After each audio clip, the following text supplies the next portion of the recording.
तो भाई good morning. और आज मैं देने वाला हूँ आपको अपनी गाड़ी का रिव्यू। 3000 किलोमीटर चलने के बाद गाड़ी के क्या हाल है वो मैं आपको बताने वाला हूँ। तो माइलोमीटर से आपको देख के समझ में आ ही रहा है कि 3600 किलोमीटर चल गई है गाड़ी। और ये गाड़ी कभी ऐसे रास्तों में चलती है, कभी हाईवे पे चलती है। आप लोगों ने वीडियो में हमारा देखा ही होगा कि बिहार में कैसे रोड थे, अच्छे रोड भी थे और ख़राब रोड भी थे। शुरू करने से पहले जो लोग मेरे चैनल पे नए हैं वो कृपया मेरे चैनल को सब्सक्राइब कर लें, क्योंकि मैं इस चैनल पे डेली ब्लॉग बनाता हूँ और आईटी जॉब से रिलेटेड कंटेंट भी बनाता हूँ और फिनेंशियल रिलेटेड कंटेंट भी बनाता हूँ, जो कि डेली लाइफ से फिनेंशियल कंटेंट होते हैं। तो चैनल को सब्सक्राइब कर लें और बेल आइकन को जरूर दबा दें। तो चलिए शुरू करते हैं ये ब्लॉग। देख रहे हैं मैं अभी चल रहा हूँ गांव में। तो गांव में गड्ढे वड्ढे भी होते हैं। तो इसमें इस गाड़ी की मुझे सबसे एक जो खराब चीज लगी वो है इसका ऑटो ऑफ। यहाँ पे देख सकते हैं मैंने लाइट जला के रखी है और इसका स्विच यहाँ पे दिया हुआ है ऑटो ऑफ है कि आप अगर ऑटो ऑफ करना भूल गए हैं तो जैसे ही ब्रेक लगाएंगे आपकी गाड़ी स्टडी मोड में आएगी, आपका इंजन बंद हो जाएगा। कई बार बड़े गड्ढे रहते हैं तो भाई गाड़ी को एकदम स्लो करके सोचना पड़ता है किधर से निकालें। उस समय आप ये देखेंगे कि गाड़ी बंद हो गई। जैसे ही आप ब्रेक हटाएंगे गाड़ी आपकी फिर से चालू हो जाएगी। तो इस ऑन ऑफ के चक्कर में आपका बहुत तेज खराब हो जाएगा। तो ये मुझे बहुत बेकार लगी इस चीज़ की। फीचर अच्छा है पर बेकार क्यों लगा कि आप इसे एक बार बंद करेंगे तो वो उसी समय के लिए सिर्फ बंद होगी जब तक के लिए गाड़ी चालू है। आपने एक बार जैसे ही गाड़ी बंद किया सारी चीज़ें ऑटोमेटिक रीसेट हो जाएगी और डिफ़ॉल्ट पे आ जाएगी। और डिफ़ॉल्ट पे वो बंद नहीं रहेगी, मतलब कि वो सिस्टम ऑन रहेगा। जब भी आप ब्रेक मारेंगे गाड़ी आपकी 0 स्पीड पे आएगी और वो आपका इंजन बंद कर देगी। तो ये एक चीज़ मुझे बेकार लगा। दूसरा ये चीज़ मुझे हाईवे पे समझ में आया। हाईवे पे ये कि अगर मुझे किसी गाड़ी को ओवरटेक करना है, मेरे सामने गाड़ियां हैं और मैं साइड में आके ओवरटेक करने की कोशिश करूँ, तो देख सकते हैं कि गियर अभी 3rd नंबर पे है। तो जब मैं रेस दूंगा ना तो कितना ही पिकअप ले लेगी, 3rd नंबर या 4th नंबर में रहेगी तो आपको गियर डाउन करना पड़ेगा। ठीक है, तो गियर डाउन करने का यहाँ पे कोई सिस्टम नहीं। तो यहाँ पे आपको कमी महसूस होगी पैडल शिफ्टर की, क्योंकि हाईवे पे बहुत ही जगह मैंने ऐसा महसूस किया कि भाई गाड़ी आगे नहीं भाग रही और मैंने बहुत सारी गाड़ियों को ओवरटेक नहीं कर पाया सेफ्टी कंसर्न से कि भाई भागेगी भी कि नहीं भागेगी। तो थोड़ा ऐसे डर सा रहता था किसी भी गाड़ी को ओवरटेक करने में। तो ये दूसरी चीज़ आपको समझ में आएगी जब आप हाईवे पे गाड़ी चलाएंगे और किसी को ओवरटेक करना रहेगा। तो तीसरी चीज़ मुझे ये समझ में नहीं आया कि यहाँ पे ये मैनुअल क्यों दे दिया है और क्या ही यूज़ होगा उस मैनुअल का। मैनुअल मोड है लेकिन सिर्फ 2 ही गियर तक काम करती है, मैनुअल 1 मैनुअल 2। इसका यूज़ मैं अभी तक तो नहीं कर पाया हूँ, लेकिन इंजीनियरों ने बनाया है तो कोई कुछ सोच के ही बनाया होगा। क्या पता पहाड़ पे, हिल पे या कोई ऐसा जगह जहाँ पे गड्ढे ज़्यादा हों तो 1 नंबर पे ही चलाने की ज़रूरत हो कंटिन्यू, या 2 नंबर पे ही कंटिन्यू चलाने की ज़रूरत हो, तो उस जगह के लिए एप्लीकेबल हो सकता है, पर मैं अभी तक यूज़ नहीं कर पाया हूँ। तो मुझे ये अच्छा नहीं लग रहा है, तो तभी मैं इसे इस वाले क्राइटेरिया में डाल रहा हूँ कि क्या मुझे अच्छा नहीं लगा। तो 3 चीज़ें मुझे बिल्कुल अच्छी नहीं लगी। तो देख सकते हैं ये है मैनुअल मोड। यहाँ पे अगर मैं ऐसे करके इधर कर देता हूँ तो ये मैनुअल पे हो जाएगा।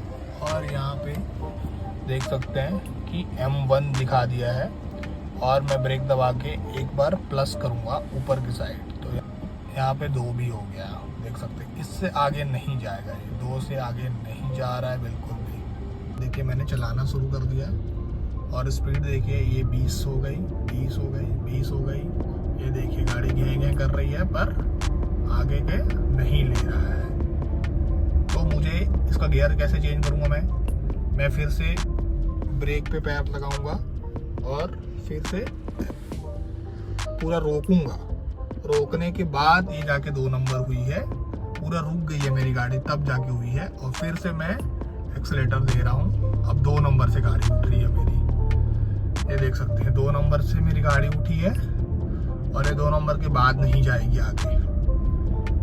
ये देखिए 2000 आरपीएम हो गया, 2000 आरपीएम से ज़्यादा हो गया, फिर भी ये गाड़ी 2 नंबर पे ही है, नहीं जा रही है। हालांकि मैं ब्रेक लगाऊंगा, जैसे मैंने ब्रेक लगाया तो ये कम जरूर हो जाती है खुद से।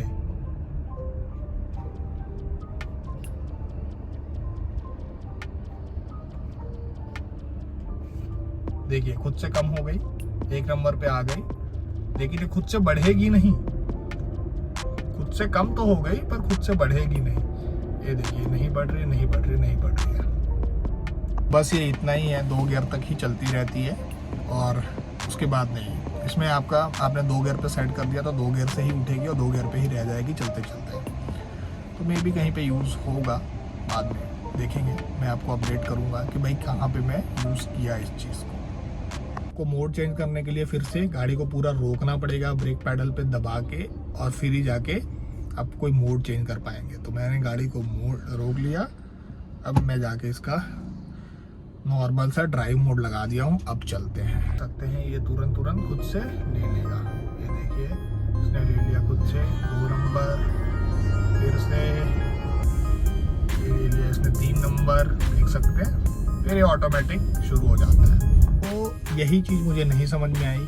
चलिए देखेंगे फ्यूचर में, ज़रूरी नहीं है कि सब हम ही को समझ में आए। इंजीनियरों ने इतना मेहनत करके बनाया है तो कोई तो इसका रीज़न होगा ही होगा। ये आर्म रेस्ट सब लोग जान रहे हैं, आर्म रेस्ट तो इसमें से हटा ही दिया है। एक ऑटोमेटिक गाड़ी में आप आर्म रेस्ट हटा रहे हैं, मुझे तो इसका लॉजिक ही समझ में नहीं आ रहा है। भाई मैनुअल गाड़ी में भी आदमी आराम से अपना हाथ आर्म रेस्ट पे रखता था। Why not in this car where your left hand is free, fully free, almost time? Then here should be the armrest, but there is no armrest. तो ये तो हो गया कि भाई क्या नहीं पसंद आया। अब बात कर लेते हैं कि इसमें मुझे क्या पसंद आया। 360 कैमरा, यहाँ पे दिया हुआ है बटन। यहाँ पे इस बटन को जैसे ही मैं प्रेस करूँगा यहाँ पे 360 कैमरा चालू हो जाएगा।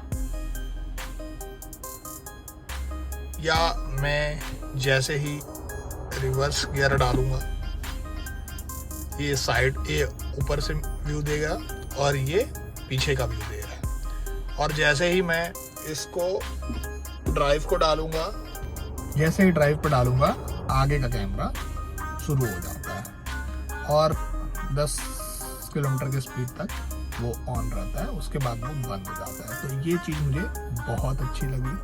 हालांकि इसमें एक करेक्शन ये कर सकता था कि अगर आप बैक गियर नहीं लगाते हैं तो आपका 360 कैमरा चालू नहीं होगा, आपको बटन दबाना पड़ेगा।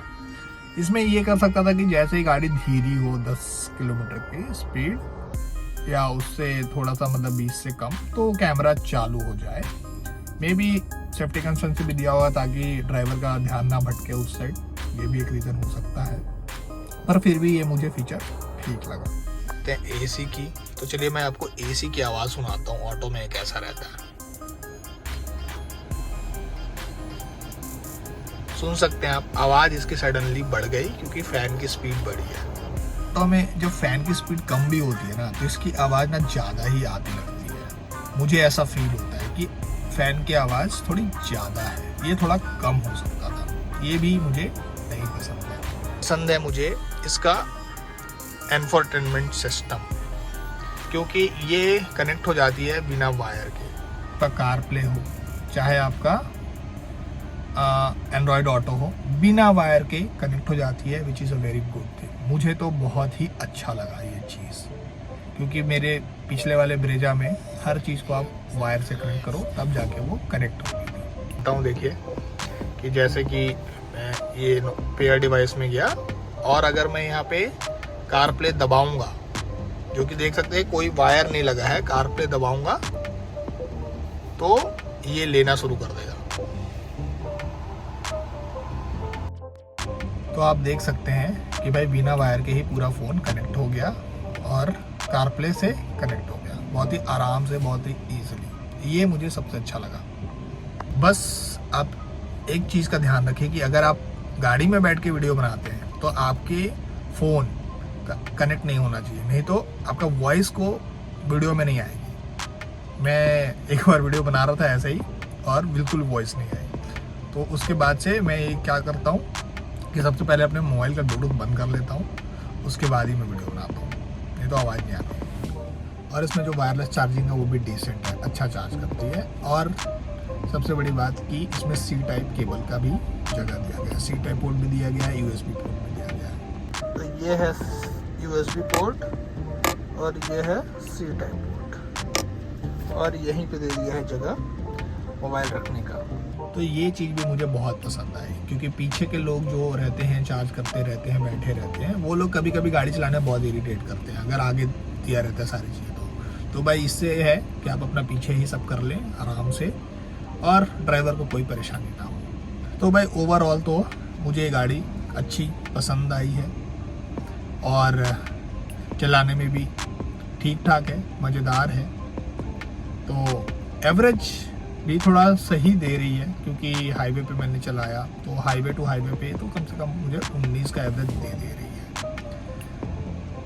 बाकी फ्यूल टैंक कम होने के कारण आपको लगेगा बार बार तेल भराने में, तो आपको लगेगा कि नहीं बहुत कम एवरेज दे रही है, पर ठीक है, डिसेंट साइज़ का है, 37 लीटर का ही टंकी है। और ये जो कांटा दिया हुआ है वो दिया हुआ है एनालॉग टाइप का, इसमें 10 लीटर तेल भी रहता है तो ऐसा लगता है कि भाई टंकी खाली होने वाली है, तो इसलिए बार बार जाके भराना पड़ता है तेल। तो ऐसा लगता है कि नहीं यार बिल्कुल एवरेज नहीं दे रही है, पर हाईवे पे मुझे अभी भी अच्छा एवरेज दे रही है। 19 का दिया जब मैं अभी रायपुर से आया था प्रिया को छोड़ के। तो आपको ये वीडियो कैसा लगा आप मुझे ज़रूर बताएं, और नेक्स्ट सर्विसिंग में कितना खर्चा आने वाला है, क्योंकि 5,000 रुपये है इसकी सर्विसिंग, तो मैं भी वो भी आपको ज़रूर शेयर करूँगा कि भाई पहली जो सर्विसिंग का कॉस्ट मैंने बताया था कि एकदम 92 रुपये में हो गया था आसपास, तो दूसरी सर्विसिंग जिसमें हम तेल चेंज कराते हैं, फिल्टर चेंज कराते हैं, उसमें क्या खर्चा आने वाला है।